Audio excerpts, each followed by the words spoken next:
Hi everyone and welcome back to the Little Miss Funeral YouTube channel. So I have a couple of different stories that I want to share with all of you about my personal experiences seeing a deceased body for the first time. And to kind of start that off, for people who are maybe unfamiliar with my channel, if this is one of the first times that you are visiting, just to give you all a little bit of history about me, I did grow up with a funeral home within my family. Now, it was not in my immediate family. My great uncle had actually started his own funeral home, and his wife and my grandmother were sisters. So growing up, my grandparents would watch me all the time because both of my parents worked, and they lived about 5 streets away from the funeral home. So when my grandparents would watch me, often we would walk over to the funeral home because that is where my great uncle and my great aunt lived. Their apartment was in the back, and then the funeral home was the front portion of the building. And I remember being a little girl, I mean like a little girl, probably 3 and 4 years old. I have some of these memories going back. And when we would get there, I would ask them if they had anybody in the funeral home being laid out. I don't know if I was destined to be a funeral director from the time I was a little girl, but I was just always so curious about it. Now, I don't have a particular memory of the very first person that I had seen. I just have all of these memories of me going into the funeral home, going into the chapels, and seeing these people laid out in their caskets, their hair done, their makeup done, completely dressed. And my aunt would just give me some time to spend with these people, and if I had questions, she would answer them, but it was just never anything weird. I just always wanted to go and to the funeral home and see if they had anybody laid out over there. Fast forward just a little bit, my grandfather passed away when I was 12 years old. I know I've talked about that a lot on my blog, littlemissfuneral.com, and on different videos here as well. And his death really was one of the first ones that really impacted me because it was the first death of somebody who was so close to me that I had lost. After his funeral was the very first time that I told my parents I wanted to become a funeral director. Keep going down that timeline just a little bit, and when I was in high school applying to different colleges, I was applying to mortuary colleges, but my parents really wanted to make certain that it was something that I could handle. Since I was going to be paying for it myself, they didn't want me to invest all of this time and all of this money into schooling if the embalming process and the preparation work was something that I wouldn't be able to do. Because if we take a step back, how I had said my great uncle was a funeral director, he was always trying to get his nephews to go to mortuary school to become a licensed funeral director, just so he would have help.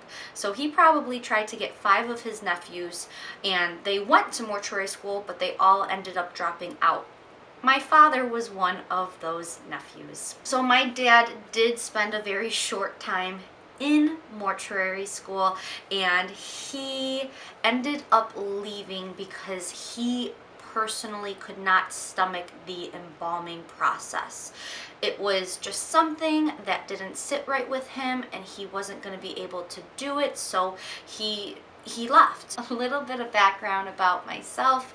This might sound weird, but I don't personally do very well with live blood.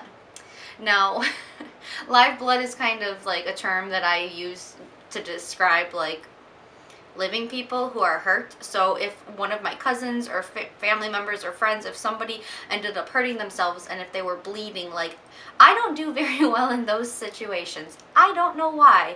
It's completely a mental thing, obviously, because I've embalmed bodies and I have seen dead blood a ton in my life, and that doesn't bother me, but live blood does. So my parents really wanted me to be able to witness an embalming to make certain that I could handle it before I actually went away to mortuary school. So when I was about 18 years old, My father knew an embalmer, and he had called him and asked if he would mind if I could sit in on an embalming process to ask him questions and just to see how it was before I was actually going to be in mortuary school. And he agreed. So one day, this embalmer calls me and my dad, and he tells us that, I can come on down because he does have a case he's working on. And my dad dropped me off, and when I walked into the embalming room, I put on all of the personal protective equipment, the PPE, and the embalmer had the deceased person already on the embalming table, and he had already set their features.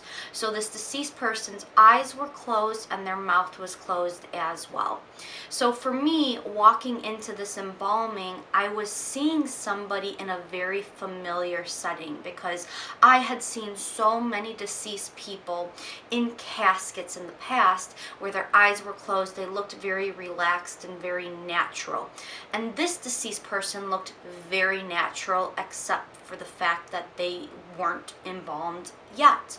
But the way that he had them positioned and just the way that their features were set, it was very familiar for me, so I was not taken aback by that at all. The embalming process did not bother me whatsoever, obviously, because I am licensed now, so I did go through mortuary school. I have embalmed a lot of dead bodies myself just with my job in the past also, so it was something that was a very positive experience for me, and I am grateful that he did give me that opportunity before I did actually go into mortuary school. Fast forward a year and I'm finally in school, and for my embalming lab, basically the school required you to do so many embalmings. I had to do 10 embalmings, and these embalmings that we would do, you would work in teams of about 5 to 6 people.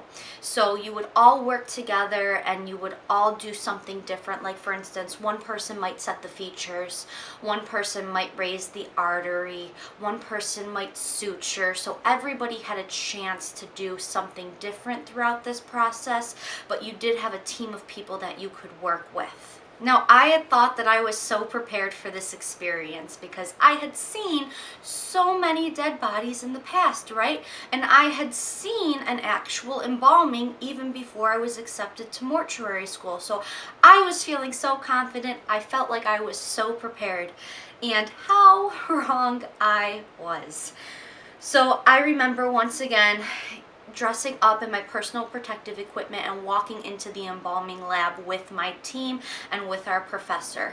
And this person that was on the embalming table was in such a different state than what I was used to seeing that I actually physically took a step back. So in my past, I had been so used to seeing people with their eyes and their mouths closed in that relaxing sort of state that when I had viewed this deceased person on the embalming table, their mouth was completely open and their eyes were open and they were glossed over.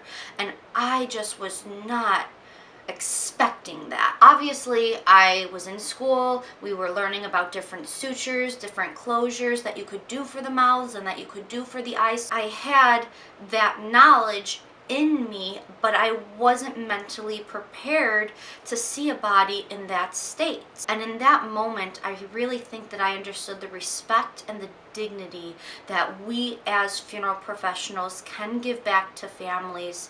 And through the embalming process, that's just one way that we can do it if a family so chooses that option. So for people watching this who have never seen a deceased body before, if you are planning on going to a funeral home for a formal visitation, kind of what we're used to in the traditional setting, you can expect to see a person in a casket dressed in their best outfit with their hair and their makeup done. Now, let's kind of take that in the other direction as well. And if you're spending time with a loved one who may be actively dying, or if you go to a place to spend time with your loved one right after they passed away, you're going to be viewing them in that very raw state. They're not going to look completely made up because they had just taken their last breaths.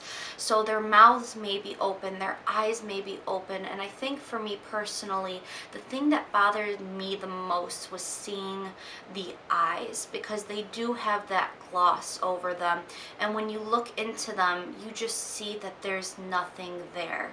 And I think what was more uncomfortable for me was not the fact that this was, you know, a deceased person, but it was just that I was not used to looking into somebody's eyes and seeing nothing. And that really is a moment when you realize that our bodies are just a shell at that point, and our souls and what make us us is no longer within that shell. It's natural. It's all a part of life and this journey that we're all on. But because as a society we really close off death, we're just not used to seeing these bodies. And I think that that's why it's so important as a society to be able to talk about death and to be able to be with our loved ones if they are dying, because it just gives us time to accept that this is a part of life and the journey is coming to a close, and to be there with somebody that we love as we usher them from this life to the next. It's okay to be nervous when you're viewing a dead body, but there's nothing to be afraid of.